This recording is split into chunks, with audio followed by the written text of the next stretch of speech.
जय हिंद। इससे पिछली वीडियो में हम लोगों ने चैप्टर नंबर 1 पढ़ा था, सौरमंडल में पृथ्वी। आज हम बात करेंगे चैप्टर नंबर 2, ग्लोब और अक्षांश एवं देशांतर के बारे में। आप सभी को पता है ये एनसीईआरटी क्लास 6 की क्लास चल रही है, जो आपके हर एक एग्ज़ाम के लिए बहुत ही ज़्यादा हेल्पफुल है। तो चलिए आज का क्लास स्टार्ट करते हैं। चैप्टर नंबर 2 है और चैप्टर का नाम है ग्लोब, अक्षांश और देशांतर। अभी अक्षांश देशांतर क्या होता है, इन सब चीज़ों के बारे में है आज इस चैप्टर में हम जानने वाले हैं। तो चलिए स्टार्ट करते हैं। और जिन लोगों ने पहली क्लास पहला वीडियो नहीं देख रखा है, वो जाकर पहली वीडियो या पहला क्लास देख सकता है। इसी क्लास के डिस्क्रिप्शन में लिंक दिया हुआ है। ठीक है, आज हम बात करेंगे किस किस टॉपिक पे हमें पढ़ना है। आज सबसे पहले हम बात करेंगे ग्लोब क्या है, ग्लोब के बारे में जानेंगे। अक्षांश रेखा क्या है, अक्षांश रेखाओं के बारे में जानेंगे। महत्वपूर्ण अक्षांश कौन कौन से रेखाएं हैं, जैसे कर्क रेखा हो गया, मकर रेखा हो गया, इन सब के बारे में जानेंगे। पृथ्वी का तापमान कटिबंधीय उष्णकटिबंधीय है कैसा है, इन सब चीज़ों के बारे में जानेंगे। फिर देशांतर के बारे में जानेंगे और देशांतर से हम कैसे समय की गणना करते हैं इसके बारे में जानेंगे। क्लियर है? तो चैप्टर नंबर 2 में इतने सारे टॉपिक हैं। कौन कौन से? ग्लोब क्या है, दूसरा अक्षांश रेखा, अक्षांश रेखा के महत्वपूर्ण अक्षांश रेखा है उनके बारे में, पृथ्वी का ताप कटिबंधीय कौन कौन सा एरिया कौन कौन से कटिबंधी में आता है उसके बारे में जानेंगे, देशांतर के बारे में जानेंगे और देशांतर और समय के बारे में जानेंगे। ठीक है, तो सबसे पहला टॉपिक स्टार्ट करते हैं, क्या? ग्लोब। अभी ग्लोब के बारे में जानते हैं। आप लोगों ने देख रखा होगा ग्लोब, कई लोगों ने तो नहीं देखा होगा, तो देख लो बबुआ, यह है ग्लोब। ठीक है, अब ग्लोब के बारे में थोड़ा जानते हैं, ग्लोब क्या है, कैसे है, इसके बारे में समझते हैं। ठीक है, आइए देखिए, जो ग्लोब है पृथ्वी का नमूना है। पृथ्वी का नमूना क्या है? ग्लोब है। एग्जाम में क्वेश्चन पूछेगा पृथ्वी का नमूना कौन सा है, तो ग्लोब है। ग्लोब कई प्रकार के होते हैं, बड़े ग्लोब होते हैं, पॉकेट ग्लोब होते हैं जो जेब में रख सकते हैं, मोड़ के क्या कर सकते हैं, जेब में रख सकते हैं। एक होता है गुब्बारे जैसा ग्लोब। तीन प्रकार के ग्लोब, कितने कई प्रकार के होते हैं। एक तरह से हम देखें तो एक बड़े ग्लोब हो सकता है, पॉकेट ग्लोब हो सकता है, गुब्बारे वाला ग्लोब हो सकता है, कई प्रकार के ग्लोब हो सकते हैं। ठीक है, ग्लोब स्थिर नहीं है, नहीं होते। जो ग्लोब होता है वो स्थिर नहीं होता है। आप देखते होंगे मूवी में ऐसा बड़ा सा रहता है ग्लोब और उस एक डंडी से लगा रहता है, इसे नचाते रहते हैं लोग। तो ग्लोब स्थिर नहीं होता है। देखिए, एक सुई ग्लोब में झुकी हुई अवस्था में स्थित होती है। एक सुई जो है ना, एक सुई से ग्लोब जो है झुकी हुई अवस्था में क्या होता है, स्थिर होता है, जिसे अक्ष कहते हैं। क्या कहते हैं? अक्ष। ठीक है, तो हमारी पृथ्वी जो है 23.5 डिग्री अक्ष पर झुकी हुई है। कितना? 23.5 डिग्री अक्ष पे झुकी हुई है। उसी प्रकार ग्लोब में भी आप देखते हैं तो ऐसे ही झुका हुआ है, एक सुई है और सुई के द्वारा वो जो ग्लोब है झुका हुआ है। अभी हम आपको दिखाने का कष्ट करेंगे। कष्ट क्या करेंगे, इसी में लगा हुआ है, ध्यान दीजिए, ये रहा, देख रहे हैं ना, पृथ्वी एक सुई लगा हुआ है और कितने डिग्री, 23.5 डिग्री। चलते हैं, ये देखिए, ये आ गया हमारा विषुवत रेखा या अक्षांश रेखा, जिसे क्या बोलेंगे, अक्षांश रेखा या विषुवत रेखा। इसके बारे में थोड़ा जानते हैं। अब क्या होता है, ग्लोब या पृथ्वी, ग्लोब हो या पृथ्वी हो, को दो बराबर भागों में बांटने वाली रेखा को विषुवत रेखा कहते हैं। ये पृथ्वी हो गया, पृथ्वी को दो बराबर भागों में बांटने वाला जो रेखा काम करता है उसका नाम क्या है, विषुवत रेखा या भूमध्य रेखा। विषुवत रेखा या भूमध्य रेखा, इस रेखा को हम क्या बोलेंगे, विषुवत रेखा या भूमध्य रेखा। क्लियर है? पृथ्वी के उत्तर में स्थित भाग को उत्तरी गोलार्ध कहते हैं। वो हमेशा हम बताते हैं ऊपर की तरफ क्या होता है, उत्तर, तो उत्तर में स्थित उत्तरी गोलार्ध होगा। कौन सा गोलार्ध? उत्तरी गोलार्ध हो गया। दक्षिण में स्थित क्या होगा, दक्षिणी गोलार्ध होगा। समझ में आया? तो दक्षिण में स्थित भाग को दक्षिणी गोलार्ध कहते हैं। समझ में आएगा? विषुवत रेखा, विषुवत वृत्त रेखा पृथ्वी पर विभिन्न स्थानों की स्थिति बताने का संबंध बिंदु है। यानी कि अगर हम पृथ्वी पर किसी शहर के बारे में, किसी स्थान के बारे में अगर जानना चाहते हैं तो विषुवत रेखा और साथ ही साथ देशांतर रेखा अगर आपका है तो उन दोनों रेखाओं के द्वारा आप पृथ्वी पर किसी भी जगह को अच्छे से जान सकते हैं, विभिन्न स्थानों को जान सकते हैं आराम से, कहाँ पे है। तो आपने देखा पृथ्वी को दो बराबर भागों में बांट रही है, जिसको हम क्या कहते हैं, विषुवत रेखा। ये हमारी क्या है, विषुवत रेखा है। ठीक है, और ये आंखें ने अब घंटा नियर लोग रेखा है जी। चलिए नेक्स्ट, अक्षांश रेखा। अब अक्षांश रेखा किसे कहते हैं? आपने देखा एक रेखा तो आपका विषुवत रेखा हो गया, जिसे हम भूमध्य रेखा भी बोले। क्या बोले? भूमध्य रेखा। और यही रेखा सब पूरी पृथ्वी पे खींची हुई है, जिसे हम बोलते हैं अक्षांश रेखा। क्या बोलते हैं? अक्षांश रेखा। ये सब क्या है, अक्षांश रेखा है। क्या है? अक्षांश रेखा है। ठीक है, इसे क्या कहेंगे, अक्षांश रेखाएं कहेंगे। इनके बारे में थोड़ा जानते हैं। अक्षांश रेखा क्या है भैया? विषुवत रेखा से ध्रुवों तक स्थित, यानी विषुवत रेखा, ये विषुवत रेखा हो गया, बीच में कौन सी रेखा होगा, विषुवत रेखा, और ध्रुवों की तरफ, ये ध्रुवों की तरफ हो गया। ठीक है, सभी समांतर रेखाओं को अक्षांश रेखा कहते हैं। ध्रुवों की तरफ, इधर भी चले ध्रुवों की तरफ, इधर भी चले, तो सभी समांतर रेखाओं को क्या बोलेंगे, क्या बोलेंगे? अक्षांश रेखाएं। क्या बोलेंगे? अक्षांश रेखाएं। अक्षांश रेखाओं का समांतर रेखाओं के नाम से भी जानते हैं। अक्षांश रेखाओं को और किस नाम से जानते हैं? ये नोट करके लिखिएगा आप। अक्षांश रेखाओं को हम समांतर रेखाओं के नाम से भी जानते हैं। अक्षांशों का अंश हम डिग्री से नापते हैं। किससे मापते हैं? डिग्री से। जैसे 23.5 डिग्री। कितना? 23.5 डिग्री। हम किस में नापते हैं? अक्षांशों को हम किस में मापते हैं? डिग्री में मापा जाता है। भूमध्य रेखा शून्य अक्षांश रेखा को दर्शाता है। अब जो भूमध्य रेखा था, यहाँ भूमध्य रेखा था, ये क्या था? भूमध्य रेखा। इसे हम क्या बोलेंगे? 0 डिग्री अक्षांश बोलेंगे। क्या बोलेंगे? 0 डिग्री अक्षांश। अब एग्जाम में क्वेश्चन कैसे पूछेगा? भूमध्य रेखा किसे कहेंगे? तो 0 डिग्री अक्षांश को हम भूमध्य रेखा कहेंगे या विषुवत रेखा कहेंगे। क्लियर है? विषुवत रेखा या भूमध्य रेखा पृथ्वी को 2 बराबर भागों में क्या करती है? बांटती है। विषुवत रेखा से उत्तर की तरफ चलेंगे तो क्या मिलेगा? उत्तरी गोलार्ध, और दक्षिण की तरफ चलेंगे तो दक्षिणी गोलार्ध, ध्रुवों की तरफ चलेंगे तो। क्लियर है? आपको बहुत अच्छे से समझ में आ गया होगा। नेक्स्ट टॉपिक हमारा जो है, भूमध्य रेखा में दोनों ध्रुवों के बीच की दूरी पृथ्वी के चारों ओर के वृत्त का 1/4 है। अतः इसका माप होना 360 का 1/4 यानी कि 90 है। कितना है? 90 डिग्री है। यानी ये जो हमारी पृथ्वी है, क्या है? पृथ्वी, और पृथ्वी के बीचों बीच में कौन सी रेखा है? भूमध्य रेखा। तो भूमध्य की तरफ कितना डिग्री है? 90 डिग्री। और इस साइड कितना है? 90 डिग्री है। क्लियर है? कितना है? 90 डिग्री। 90 इस साइड और 90 इस साइड है, तो 90 इस साइड और 90 इस साइड कुल कितने हो गए? 180 डिग्री। यानी कुल अक्षांश रेखाओं की संख्या कितनी हो जाएगी? 180। समझ में आ गया? कितनी? 180। और बीच वाला जोड़ लेंगे तो क्या हो जाएगा? 181। क्लियर है? तो इन सब चीज़ों के बारे में हम आगे बहुत ही अच्छे से डिस्कस करेंगे। अभी जो आपके एनसीईआरटी के बुक में है, इन सब चीज़ों के बारे में हम थोड़ा जानते हैं। तो 90 डिग्री उत्तरी अक्षांश उत्तरी ध्रुव को दर्शाता है। 90 डिग्री उत्तरी अक्षांश में क्या दर्शाएगा? उत्तरी ध्रुव को। यहाँ पे क्या मिलेगा? उत्तरी ध्रुव। और 90 डिग्री दक्षिणी अक्षांश में क्या मिलेगा आपको? क्या मिलेगा? दक्षिणी ध्रुव मिलेगा। क्या मिलेगा? दक्षिणी ध्रुव। ये देखिए, ये समझिए, ये आपका विषुवत रेखा है जिसे हम 0 डिग्री अक्षांश बोलते हैं। क्या बोलते हैं? 0 डिग्री अक्षांश। यहाँ से 23.5 डिग्री ऊपर जाएंगे उत्तर की तरफ। 23.5 डिग्री कहाँ चले गए? उत्तर की तरफ। तो हमें क्या मिलेगा? कर्क रेखा मिल गया। 23.5 डिग्री उत्तर की तरफ, ये उत्तर होता है, ये दक्षिण होता है, ये पूर्व होता है, और ये क्या होता है? पश्चिम होता है। तो विषुवत रेखा से 23.5 डिग्री उत्तर की तरफ चलेंगे तो क्या मिल गया? कर्क रेखा। और विषुवत रेखा से 23.5 डिग्री दक्षिण की तरफ चलेंगे तो क्या मिल गया? मकर रेखा। क्या मिल गया? मकर रेखा मिल गया। तो आप इस चीज़ को, आप फिगर को देख सकते हैं, ऐसे आप बना सकते हैं। उसके बाद विषुवत रेखा से, किस रेखा से? विषुवत रेखा से 66 डिग्री, 66.5 डिग्री उत्तरी ध्रुव की तरफ चलेंगे तो क्या मिलेगा? ध्रुव वृत्त। क्या मिलेगा? उत्तरी ध्रुव वृत्त। क्या मिलेगा? उत्तरी ध्रुव वृत्त। ठीक है? और इधर दक्षिण की तरफ चलेंगे तो क्या मिलेगा? दक्षिणी ध्रुव वृत्त। क्लियर है? अब चलते हैं हम आगे, इसकी परिभाषा थोड़ा सा देख लेते हैं। समझिए, उत्तरी गोलार्ध में कर्क रेखा 23.5 डिग्री उत्तर में है। ठीक है? दक्षिणी गोलार्ध में मकर रेखा, कौन सी रेखा? मकर रेखा 23.5 डिग्री दक्षिण में है, जो अभी मैंने आपको ऊपर बता दिया। विषुवत रेखा, विषुवत वृत्त, जो विषुवत वृत्त है 66.5 डिग्री यानी 66.5 डिग्री उत्तर में उत्तरी ध्रुव वृत्त मिलेगा। और विषुवत ध्रुव से वृत्त से ये जो देखिए, ये विषुवत हो गया। क्या हो गया? विषुवत। और इधर चलेंगे कितना? 66 डिग्री, तो आपको क्या मिलेगा? उत्तरी ध्रुव वृत्त मिलेगा। कौन सा मिलेगा? उत्तरी ध्रुव वृत्त। और 66.5 दक्षिण की तरफ चलेंगे, 66.5 दक्षिण की तरफ चलेंगे तो क्या मिलेगा? दक्षिणी ध्रुव वृत्त मिलेगा। यहाँ क्या मिल जाएगा? दक्षिणी ध्रुव वृत्त। क्लियर है? चलिए आगे बढ़ते हैं। अब पढ़ते हैं हम कर्क रेखा। अभी आपने पढ़ा विषुवत रेखा से, कहाँ से? विषुवत रेखा से 23.5 डिग्री उत्तर की तरफ चलेंगे तो क्या मिलेगा हमको? कर्क रेखा मिलेगा। क्या मिलेगा? कर्क रेखा। कर्क रेखा भारत के 8 राज्यों से होकर गुजरती है। भारत के कितने राज्यों से? 8 राज्यों से होकर गुजरती है। राज्यों का नाम लिख लीजिए। पहला है गुजरात। क्या है? गुजरात, राजस्थान, मध्य प्रदेश, छत्तीसगढ़, झारखंड, पश्चिम बंगाल, त्रिपुरा। यहाँ त्रिपुरा छूट गया है, आप लिख लीजिएगा त्रिपुरा। क्या लिखेंगे? त्रिपुरा। त्रिपुरा, मिजोरम। त्रिपुरा और मिजोरम, त्रिपुरा और मिजोरम। तो कर्क रेखा, क्वेश्चन पूछेगा कर्क रेखा भारत के कितने राज्यों से होकर गुजरती है? तो क्या बताएंगे? 8 राज्यों से। कितने राज्यों से? 8 राज्यों से। राज्य कौन कौन सा है?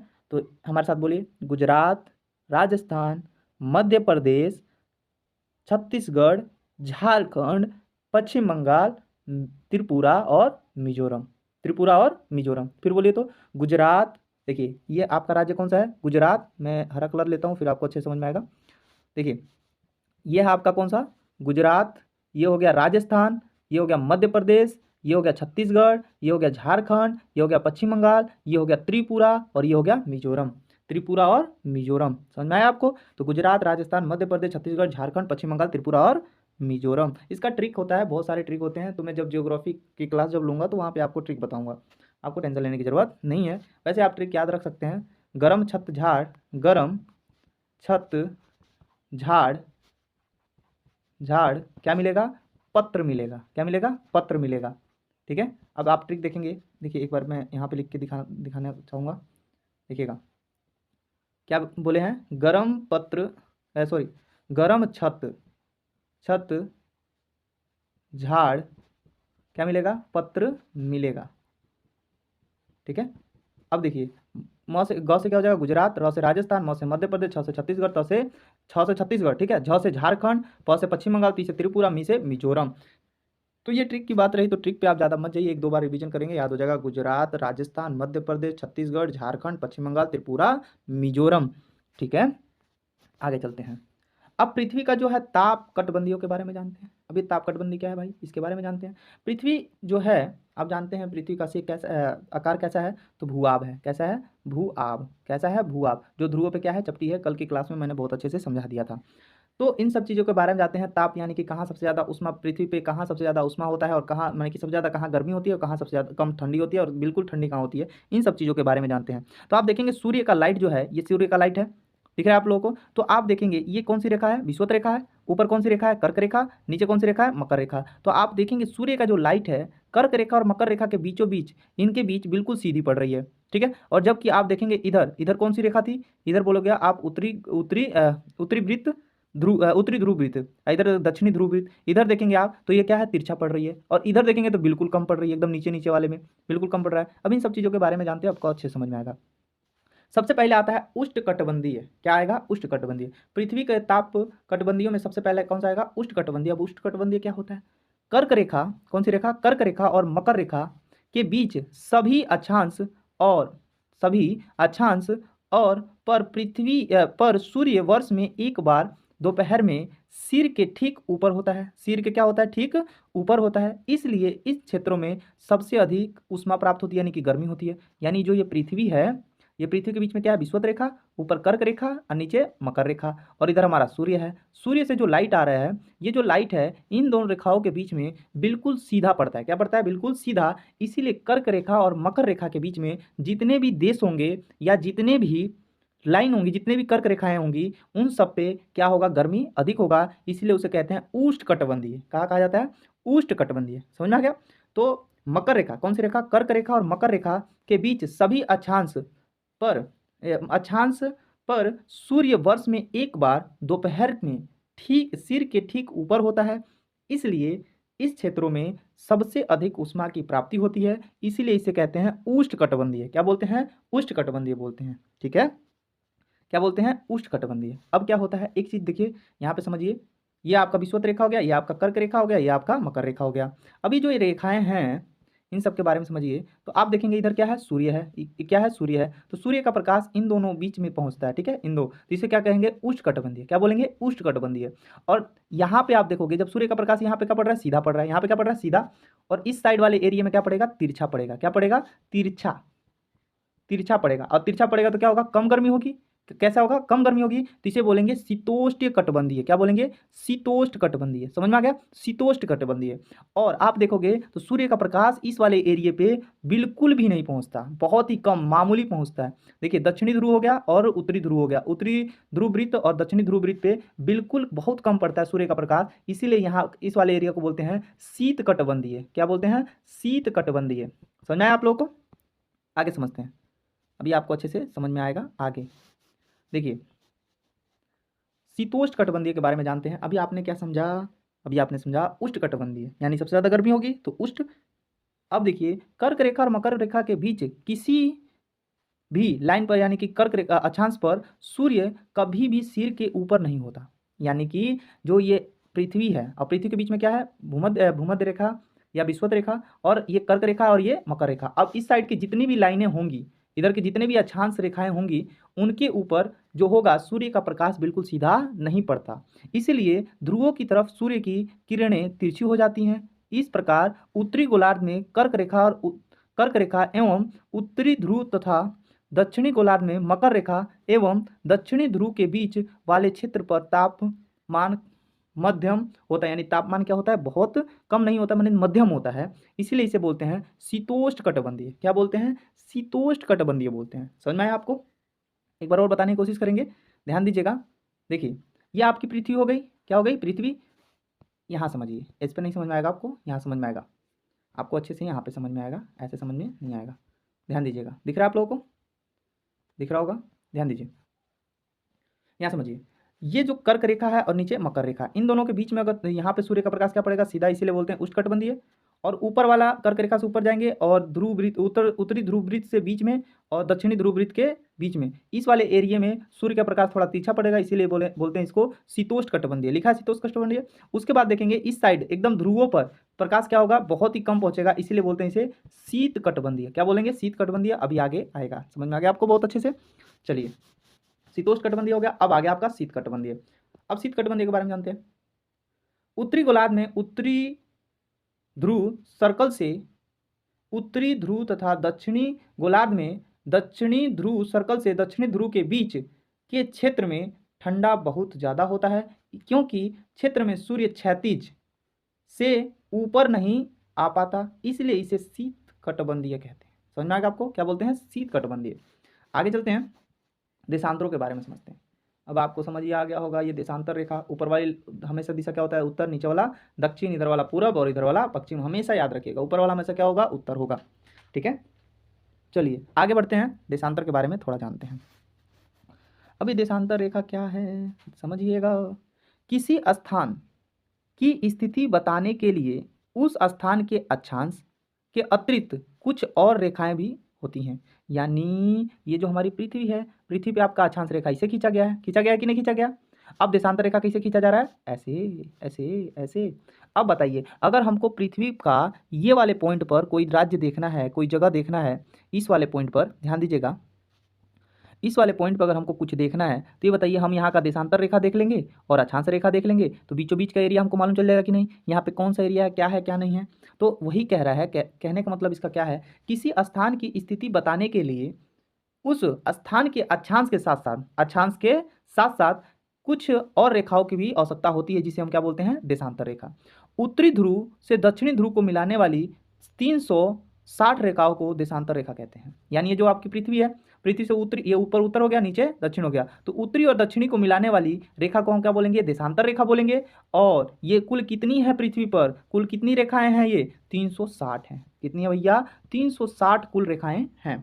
ये ग्लोब पर उत्तर से दक्षिण की ओर खींची जाने वाली काल्पनिक रेखाएं हैं। कैसी हैं, काल्पनिक रेखाएं। अक्षांश भी काल्पनिक रेखाएं हैं और देशांतर भी क्या है, काल्पनिक, कल्पना किया गया है। क्या किया गया है, कल्पना, पृथ्वी पर कोई जाकर खींच के थोड़ी ना आएगा, काल्पनिक रेखाएं हैं। ठीक है, अब इसके बारे में जानते हैं। यह अर्धवृत्त है, अर्धवृत्त है तथा इसके बीच की दूरी ध्रुवों की तरफ बढ़ने पर, ध्रुवों की तरफ, यहाँ ध्यान दीजिएगा, ये देशांतर खींचा जा रहा है।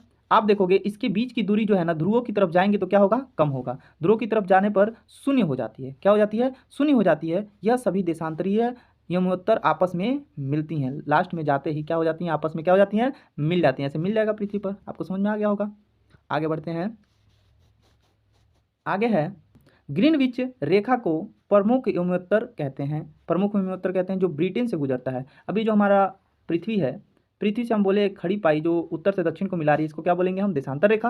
अभी हमने पीछे पढ़ा। अभी जो देशांतर रेखा है ये ब्रिटेन देश से स्टार्ट होता है, किस देश से, ब्रिटेन देश से। और ब्रिटेन में एक शहर है जिसका नाम है क्या भैया, लंदन। क्या नाम है, लंदन। लंदन से स्टार्ट होता है, जिसको हम शॉर्ट में बोलते हैं GMT। क्या बोलते हैं, GMT, ग्रीनविच मीन टाइम। क्या बोलते हैं, ग्रीनविच मीन टाइम, प्रमुख यमोत्तर कहते हैं। क्या कहते हैं, प्रमुख यमोत्तर रेखा कहते हैं।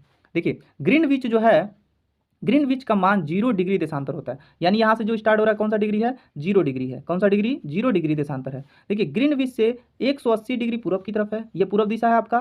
पूरब दिशा कौन सा है, इस साइड, तो 180 की साइड है पूरब की तरफ है, और 180 की साइड है पश्चिम की तरफ है। किस साइड है, पश्चिम की तरफ है। क्लियर है, तो 180 पूर्व और 180 पश्चिम एक ही रेखा पर स्थित है, यानी इस साइड भी चलेंगे, यानी बराबर रेखाओं पर क्या है, स्थित है। ठीक है, आगे बढ़ते हैं और आगे इसके बारे में और कुछ जानते हैं। चलिए, अब देशांतर पर समय कैसे गणना करेंगे, समय का गणना कैसे करेंगे, इसके बारे में थोड़ा जानते हैं। देशांतर पर आखिर समय कैसे निकालेंगे, जब ये देशांतर से हमें समय के बारे में मालूम चलेगा तो कैसे पता करेंगे। चलिए समझिएगा, देशांतर और समय, देशांतर और समय के बारे में जानना है हमें।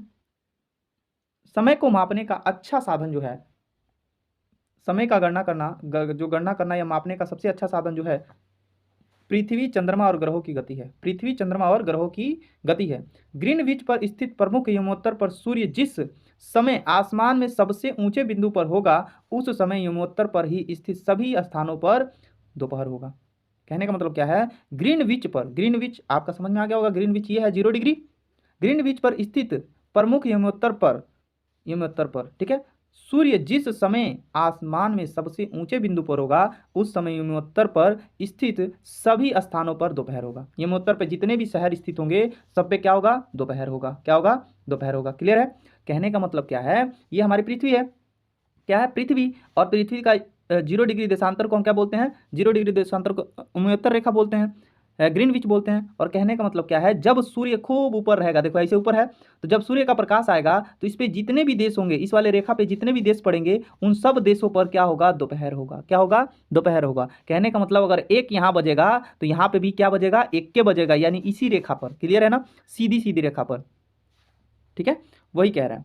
तो देखिए अब क्या कह रहा है, वह स्थान जो ग्रीनविच के पूरब में है। देखिए ये पृथ्वी था, अब पूरब ये हो गया और ये क्या हो गया, पश्चिम हो गया। तो ये जो पृथ्वी का जो 0 डिग्री देशांतर है, ये 0 डिग्री देशांतर अगर सूर्य का प्रकाश पड़ रहा है तो पूरा पूरा एक ही टाइम दिखाएगा सब पे, एक ही समय। अगर दोपहर यहाँ पे भी हो रहा है तो यहाँ पे भी दोपहर होगा। तो कहने का मतलब क्या है, वह स्थान जो ग्रीनविच के पूर्व में है, ये पूर्व में है, उस समय उसका समय ग्रीनविच के समय से आगे होगा। यानी इसका पूर्व में जितने भी देश होंगे इन सब देशों का समय ग्रीनविच के समय से क्या होगा, आगे होगा। और पश्चिम में जितने भी देश होंगे ग्रीनविच के समय से क्या होगा, पीछे होगा। कहने का मतलब क्या है, ये लंदन शहर है, लंदन में अगर 1 बज रहा है, कितना बजेगा, 1, तो यहाँ से इस साइड जाएंगे तो टाइम क्या होता जाएगा, बढ़ता जाएगा। तो यहाँ पे 1 बज रहा है तो आगे बढ़ेंगे और तो देखेंगे 2 बज रहा है, इधर चलेंगे तो 1 बज रहा है तो इधर देखेंगे तो 12 बढ़ रहा है, इधर टाइम क्या होगा, घटेगा और इधर बढ़ेगा, पूर्व की तरफ बढ़ेगा और पश्चिम की तरफ घटेगा। और पूर्व में ही हमारा भारत स्थित है। तो हमारे जो लंदन जो ग्रीनविच है, जीएमटी है, जीएमटी से भारत का समय 5.5 घंटा आगे है। कितना घंटा आगे है, 5.5 घंटा आगे। देखेंगे पृथ्वी पर एक देशांतर रेखाओं को पार करने में 4 मिनट लगता है। कितना मिनट, 4 मिनट। और हमारी जो पृथ्वी है, पृथ्वी, ये पृथ्वी है, पृथ्वी एक चक्कर अपने धुरी पर घूमती है कितने घंटे में, 24 घंटे में। कितने घंटे में, 24 घंटे में। यानी 24 घंटे में ये 360, जितने भी 360 देशांतर थे सबको घूम लेगा। घूमेगा कि नहीं घूमेगा, घूमेगा ना। तो वही कह रहा है, देखो 1 घंटे में 360 अगर घंटे में निकालेंगे तो कितना डिग्री घूमेगा, 15 डिग्री। देखिए जब 24 घंटे में, समझिएगा, जब 24 घंटे में 360 घूम रहा है, 360 डिग्री घूम रहा है, तो 1 घंटे में निकालने के लिए हम क्या कर देंगे, भाग कर देंगे 24 से। और 24 से भाग करेंगे तो क्या आ जाएगा, हमारे पास डिग्री आ जाएगा। कितना डिग्री और घूमेगा, तो कितना आ जाएगा, 15 डिग्री। काटिए, अब काटना भी बताए क्या हम, कितना आ जाएगा, 15 डिग्री आ गया। क्लियर है, 15 डिग्री। अब 15 डिग्री जो आया, ये 15 डिग्री 1 मिनट का है। अब 1 मिनट, सॉरी 1 घंटे का, ये 1 घंटे का निकला ना, ये 1 मिनट हम बोल गए, 1 घंटे का होगा। अब 1 मिनट का हमें निकालना, तो 60 से क्या कर देंगे, भाग। अब जब 60 से भाग करेंगे तो क्या आ जाएगा भैया, ये 60 ऊपर चला जाएगा ना, तो 60/15 होगा। इसे भाग करेंगे तो क्या बचेगा, 4 मिनट। तो 1 मिनट, 1 डिग्री बराबर कितना मिनट, 4 मिनट। क्लियर है। अब समझते हैं, उदाहरण के लिए, अगर उदाहरण देखा जाए के लिए, भारत ग्रीनविच से पूर्व में है। जो भारत है, ये देखिए ये ग्रीनविच रेखा है, इसके पूर्व में है भारत, इधर कहीं भारत है। तो समय 5 घंटा, भारत का समय ग्रीनविच से 5.5 घंटा आगे है। यानी लंदन में अगर इस समय 1 बज रहा होगा तो भारत में कितना बजेगा, तो 5:30 बजेगा। ठीक है, 5:30 30 लगाएंगे ना, 5:30। ठीक है। वहाँ अमेरिका की बात करें तो अमेरिकी ग्रीनविच पश्चिम में है। अब इधर देखेंगे तो अमेरिका इस साइड है, तो अमेरिका, इसीलिए अमेरिका का समय ग्रीनविच के समय से क्या हो जाएगा, पीछे चला जाएगा। समझ में आ गया आपको अच्छे से। अब आगे देखते हैं, हम मानक समय ही क्यों मानते हैं, इसके बारे में थोड़ा सा समझते हैं।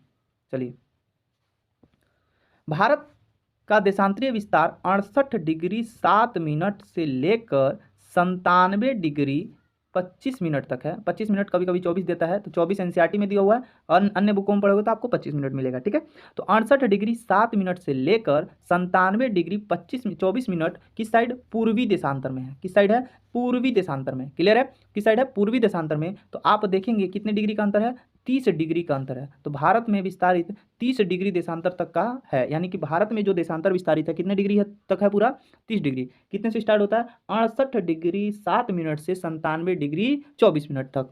ठीक है। अब देखिए भारत में 82.5 डिग्री जो देशांतर है, 82.5 नंबर का जो देशांतर निकलता है, जैसे कि भारत है, ये सिंपली मैं अगर भारत बना दूं, यहाँ से 83 जो 82 डिग्री निकलता है भारत से, इसी से हमारे भारत में टाइम का निर्धारण होता है। तो देखिए भारत में 82.5 डिग्री पूर्व को मानक एवं उत्तर माना गया है। अभी जो 82.5 डिग्री है इसे हम बोलते हैं IST, इंडिया स्टैंडर्ड टाइम। अब ये जो भारत का समय निर्धारित करता है कितना डिग्री करता है देशांतर, 82.5 डिग्री करता है। अब ये जो 82.5 डिग्री है भारत के 5 राज्यों से होके जाता है। कितने राज्यों से, 5 राज्यों से। आगे बात करेंगे। तो ये महत्तर माना जाता है, इसलिए महत्तर के स्थानीय समय से पूरे देश में मानक समय माना जाता है। यानी भारत में पूरे मानक समय 82.5 डिग्री से ही माना जाता है। नोट, अब नोट क्या भैया, नोट में देखते हैं। नोट, भारत में 82.5 डिग्री इमोत्तर रेखा 5 राज्यों से होकर गुजरती है। कितने राज्यों से, 5 राज्यों से। सबसे पहले यूपी से, यूपी के नैनी से होकर गुजरता है। कहाँ से, नैनी से। कहाँ से, नैनी जो प्रयाग। और मध्य प्रदेश से, कहाँ से, मध्य प्रदेश से, छत्तीसगढ़ से, ठीक है, उड़ीसा से और आंध्र प्रदेश। तो कौन कौन सा, उत्तर प्रदेश, मध्य प्रदेश, छत्तीसगढ़, उड़ीसा, आंध्र प्रदेश। उत्तर प्रदेश, मध्य प्रदेश, छत्तीसगढ़, उड़ीसा, आंध्र प्रदेश। अब नोट में क्या भैया, भारत का ग्रीनविच के पूर्व 82.5 डिग्री या मिनट बोल सकते हैं, पूर्व में स्थित है। अतः यह समय ग्रीनविच से 5.5 घंटा क्या है, आगे है। नोट, रूस में एक ही समय टाइम जोन का जो है 11 संख्या है। कितना है, 11। भारत में तो एक है 82.5 डिग्री, पर रूस में देखेंगे तो कितना टाइम जोन है, 11 टाइम जोन है। ठीक है, तो इसी के साथ आज की क्लास आपका समाप्त होता है और कल हम बात करेंगे चैप्टर नंबर 3 का। और जल्द ही एनसीईआरटी जो क्लास 6 का एनसीईआरटी ज्योग्राफी मैंने स्टार्ट किया है, इसको ख़त्म करके फिर हिस्ट्री पढ़ना है। फिर उसके बाद 7 का ज्योग्राफी और 8 का ज्योग्राफी, ऐसे करते करते सारे क्लास का हम पढ़ेंगे बहुत ही अच्छे तरीके से। तो आज के लिए बस इतना ही। जय हिंद।